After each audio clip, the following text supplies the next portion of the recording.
The Roof. Early is taken by Royal Rain from the outside.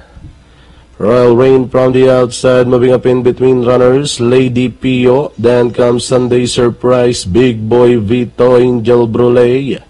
Followed by Kukurukuku, Paloma, and Yona.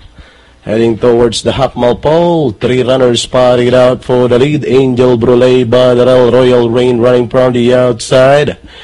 In between runners, Big Boy Vito, Lady Pio drops back in port as they round towards the 450.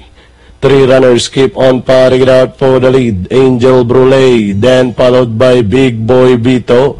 Running on the outside is Royal Rain. Lady Pio opted to run down on the inside in fourth as they race for home. Angel Brule takes up the running. Running on the outside, Big Boy Vito. Lady Pio is by the rail. Then on the outside, Royal Rain. Angel Brule running at the center. Then on the outside is Big Boy Vito. Angel Brule, Big Boy Vito on the outside. Angel Brule winning the race. Our Big Boy Vito close between Royal Rain and Lady Pio.